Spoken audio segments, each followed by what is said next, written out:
नमस्कार। पिछली वीडियो में मैंने आपको रस की परिभाषा और रस के 4 अंगों के बारे में बताया था। रस के जो 4 अंग हैं, स्थायी भाव, विभाव, अनुभाव और संचारी भाव। आज मैं संचारी भाव कौन कौन से हैं और संचारी भाव क्या होते हैं, इसके बारे में मैं विस्तार से बताऊंगी।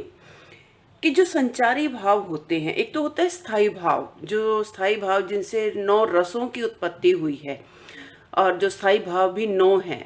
रति, उत्साह, क्रोध, घृणा, विस्मय, निर्वेद, हास, भय, शोक, जिनसे ये 9 रस बने हैं। तो आज ये स्थायी भाव, ये तो हमारे भीतर हमेशा के लिए विद्यमान होते हैं। लेकिन संचारी भाव वो होते हैं जो हमारे भीतर जो स्थायी भाव होते हैं उनको पोषित करते हैं। अर्थात जो संचारी भाव होते हैं ये हमारे भीतर कुछ समय के लिए आते हैं और फिर चले जाते हैं। जैसे कहते हैं ना, ये पानी के बुलबुले के समान होते हैं।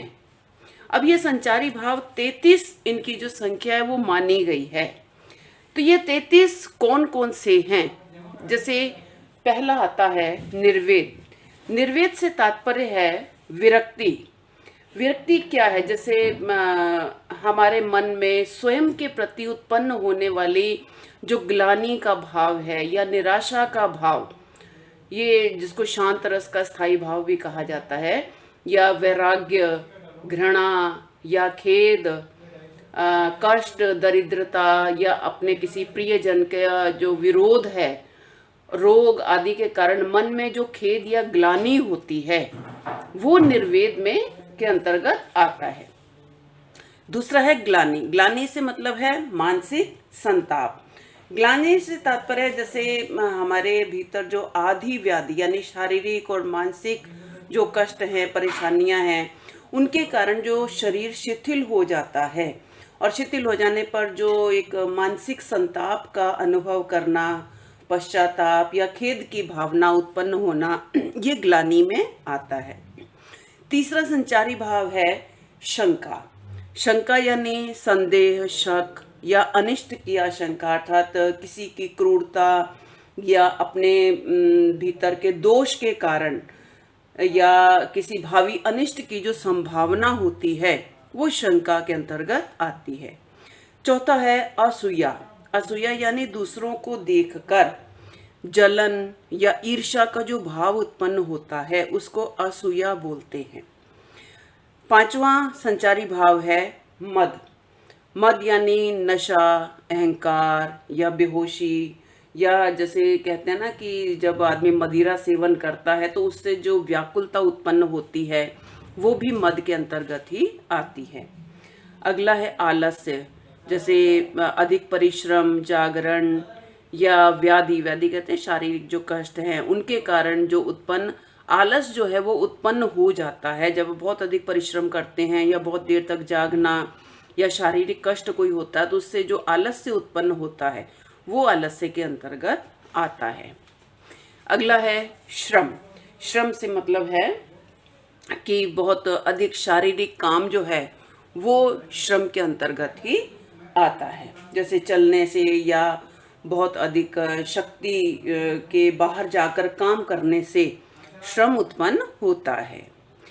आठवां संचारी भाव है दैन्य। दैन्य से मतलब है दुख, विपत्ति या दरिद्रता आदि से जो भाव उत्पन्न होता है, वो दैन्य के अंतर्गत आता है। नौवां संचारी भाव है चिंता। चिंता से तात्पर्य है किसी कारण से मन में जो बार बार किसी सोच का भाव हमारे भीतर पैदा होता है, या कोई अनिष्ट की प्राप्ति हो जाती है, तो उससे मन में बार बार जो ध्यान आता है, आदमी उसी तरफ सोचता रहता है, तो वो चिंता के अंतर्गत आता है।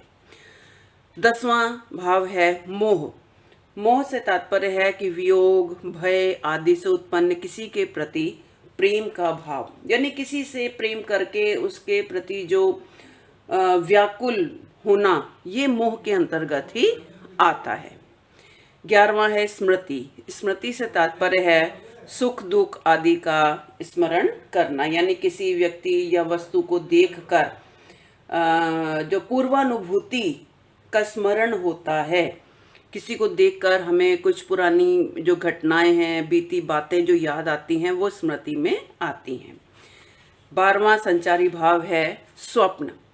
स्वप्न क्या है कि जैसे सपना या सुषुप्त अवस्था का जो रूप होता है वो स्वप्न में आता है। सोते समय हमारे भीतर हम कुछ सपना देखते हैं या कुछ विभाव उत्पन्न होता है तो वो स्वप्न में आता है।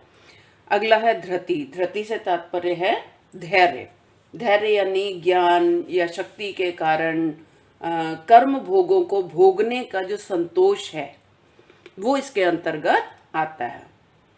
अगला है व्रीड़ा। व्रीड़ा से तात्पर्य है मन का छोटा हो जाना। मन का छोटा होना से जैसे कहते हैं ना, संकोच का नाम ही व्रीणा, जिसको लज्जा भी कहते हैं, तो संकोच का भाव ही लज्जा या व्रीणा है। जैसे दुराचरण या प्रतिज्ञा भंग या पराजय आदि के कारण जो उत्पन्न हमारे भीतर जो पश्चाताप की भावना जो उत्पन्न होती है वो व्रीणा के अंतर्गत आती है। इसको लज्जा भी कहते हैं। अगला है चपलता। चपलता से तात्पर्य है चित्त की अस्थिरता।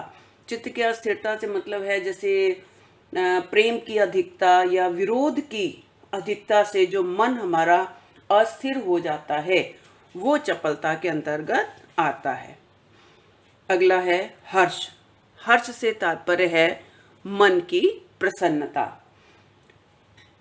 त्रास। त्रास से तात्पर्य है भय का संचार। जैसे किसी अहित की संभावना के कारण हमारे भीतर जो भय का संचार होता है वो त्रास के अंतर्गत आता है।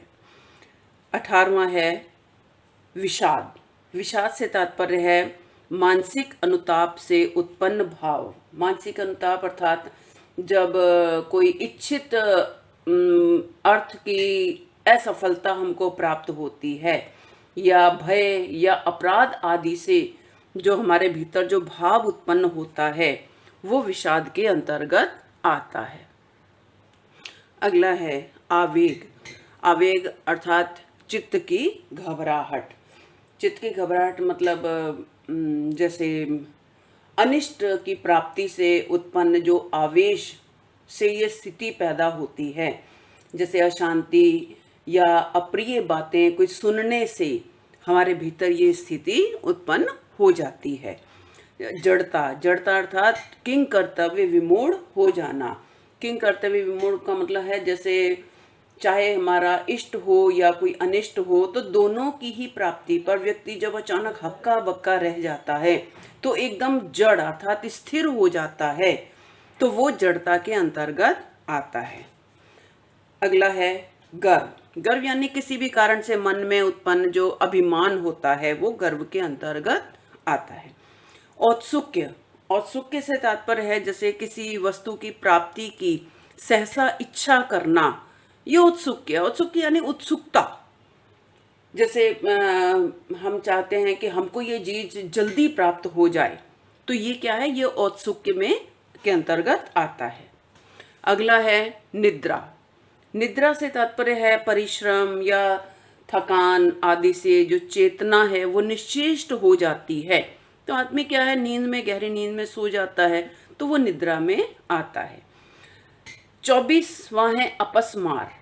अपस्मार से तात्पर्य है कि भय, वियोग, शोक, घृणा आदि के अनपेक्षित आधिक्य से, जिसकी हमने कभी अपेक्षा भी नहीं की हो, तो ये चीजें एकदम से हमारे भीतर अधिकता से उत्पन्न होती हैं, तो ये वो अवस्था जो होती है वो अपस्मार के अंतर्गत आती है।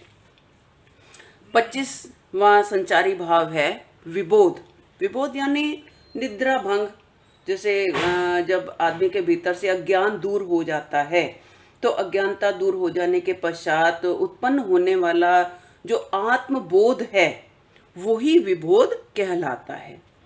26वां संचारी भाव है अमर्ष। अमर्ष यानी प्रतिशोध लेने की जो भावना है वो अमर्ष में आती है। उग्रता। निंदा, अपमान, तिरस्कार आदि के कारण मन में जो भाव उत्पन्न होते हैं वो उग्रता के अंतर्गत आते हैं। अगला है अवहित। अवहित का मतलब क्या है कि जैसे अपने भावों को छुपाना, अपने भावों को छुपाने से तात्पर्य है कि अपने भावों को छुपाने का मतलब अपने आप को छुपाना, जैसे अपनी खुशी को छिपा लेना या भय या लज्जा या पराजय के कारण अपने भावों को छुपाना इसके अंतर्गत आता है। 29वां है उन्माद। उन्माद यानी जैसे हमारा जो चित्त है वो भ्रमित हो जाता है, मन भ्रमित हो जाता है, तो वो उन्माद के अंतर्गत आता है। 30वां है व्याधि। व्याधि से तात्पर्य है जो शारीरिक रोगों से उत्पन्न स्थिति वो व्याधि में आती है। 31वां है मति। मति से तात्पर्य है जैसे तर्क वितर्क आदि से किसी तथ्य का निर्णय करना ही मति है। जब हम किसी बात को लेकर बहस करते हैं और बहस के पश्चात जो कोई निर्णय निकलता है, हम कोई निर्णय देते हैं, तो वो मति के अंतर्गत आता है। अगला है वितर्क। वितर्क से तात्पर्य है कि तर्क के माध्यम से विचार विमर्श कर संदेह का निवारण करना ही वितर्क है। हम कोई बात होती है, कोई टॉपिक होता है, उसके ऊपर हम तर्क वितर्क करते हैं और फिर जो हमारे भीतर जो संदेह होता है उसका हम निवारण करते हैं, तो वो वितर्क के अंतर्गत आता है। 33वां है मरण। मरण से तात्पर्य है कि मृत्यु से पूर्व की अवस्था या प्राणों का त्याग करना, ये मरण के अंतर्गत आता है। तो ये थे 33 संचारी भाव जो जब ये रसों के अंतर्गत आते हैं। किसी काव्य में जब हमने संचारी भाव ढूंढना होता है तो वो काव्य की जो पंक्तियां होती हैं उसके आधार पर देखा जाता है कि उन पंक्तियों में क्या दिया हुआ है, किस चीज़ से संबंधित वो पंक्तियां हैं। तो उसमें ये चीज़ें जो होती हैं, अगर संचारी भाव लिखना हो तो ये शब्द जो होते हैं वो संचारी भाव के अंतर्गत आते हैं। अब अगली वीडियो में मैं रस के जो भेद हैं उनके बारे में समझाऊंगी। लाइक, सब्सक्राइब और कमेंट जरूर करें।